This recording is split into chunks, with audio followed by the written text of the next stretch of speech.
ARC Trooper 5s came oh so close to exposing Palpatine's plot to turn the clone army against their Jedi generals in Season 6 of the Clone Wars.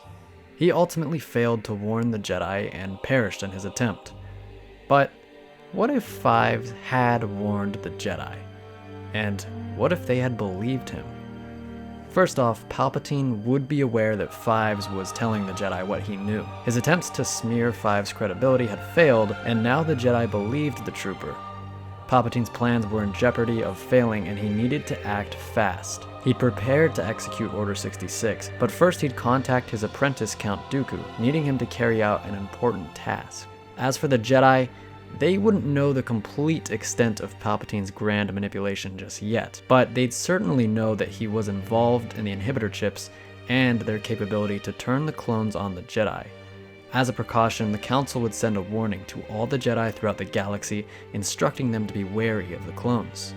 In addition, while there was no time to have every clone trooper's inhibitor chip removed, I believe 5's would convince Rex at least to have his removed. Rex would likely then persuade clones such as Cody, Jesse, and Wolf to remove their chips too. I believe Palpatine would make an attempt at luring Anakin to the dark side before executing Order 66, but not before sending Commander Fox and some clones to quietly take Padme Amidala into custody. Palpatine would innocently invite Anakin to meet with him in his offices. Anakin would inform the Jedi Council of the Chancellor's request, and with their permission, would go hear the Chancellor out. Palpatine would reveal himself to Anakin and would try to convert the young Jedi to his side.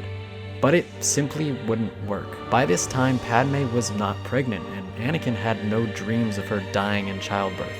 He had no reason to turn to the dark side to save her, and furthermore, he likely felt betrayed by a man he had considered a mentor and a friend for so long. So be it, Jedi, Palpatine would say with disgust. He would calmly pull out his holoprojector. Execute Order 66. Palpatine would command to clone leaders everywhere before launching a brutal wave of force lightning at Anakin. Anakin roared in agony as Palpatine coated his body in vicious electric currents. Just as Anakin is about to black out from the intense pain, Mace Windu and Yoda shatter the glass to Palpatine's office and leap through the window, lightsabers ignited. Palpatine scowls at the two esteemed Jedi Masters, knowing their combined skill surpasses his own. He spins wickedly at them, engaging them with incredible agility with his own red lightsaber. Back at the Jedi Temple, the Jedi ready their defenses, knowing an attack looms. Obi-Wan Kenobi leads the effort, supported by 5 other council members, such as Shaak Ti, Kit Fisto, Eth Koth, Plo Koon, and Saesee Tiin. Rex, Wolf, and Cody return to their legions, planning to act undercover in order to aid the Jedi. The army of clones march on the temple, rifles at the ready. The Jedi await the siege, ready for battle, unlike in the actual timeline. Back in the offices of the Chancellor, Anakin struggles to his feet, his lightsaber in hand, ready to aid Mace and Yoda. He watches as Yoda bounces and flips around, striking at Palpatine with his green blade. Palpatine twirls between Mace and Yoda, matching their speed and power with his own.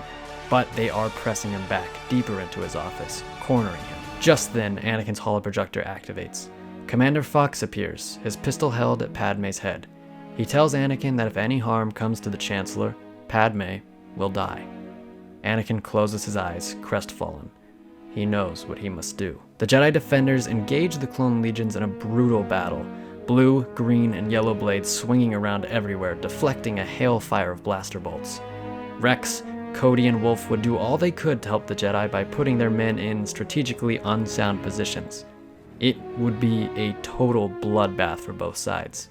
Palpatine lunges at Mace, attempting to run him through with his blade, but Yoda blocks the strike. Mace delivers a swift kick to Palpatine's face, sending him into the corner. Palpatine recovers, raising his blade, ready to go down fighting.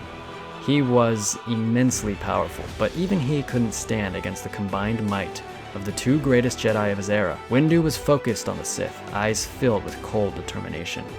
He was going to end this once and for all. Windu raised his amethyst blade and brought it down upon Palpatine's. Yoda leapt to finish the Sith, but Palpatine reached out with the Force and sent Yoda flying back across the room. As he soared through the air, Yoda's eyes widened in horror. Palpatine grinned. Mace didn't have time to react. He was so focused on Palpatine that he hadn't sensed Skywalker move behind him. He only felt the burning heat of the lightsaber go through his heart, and then felt nothing more. As Windu's lifeless corpse toppled to the ground, Palpatine laughed maniacally. Anakin turned to face Yoda, a tear streaming down his face. Yoda shook his head, sorrow and disappointment welling up within him. He knew he was outmatched now. He leapt out the window and fled, returning to the Jedi Temple. Palpatine deactivated his lightsaber and christened Anakin as Darth Vader, informing him that since he had killed Windu, the Jedi would never allow him to live, never allow him to have a life with Padme. Anakin was trapped. Palpatine's holoprojector activated. It was Dooku.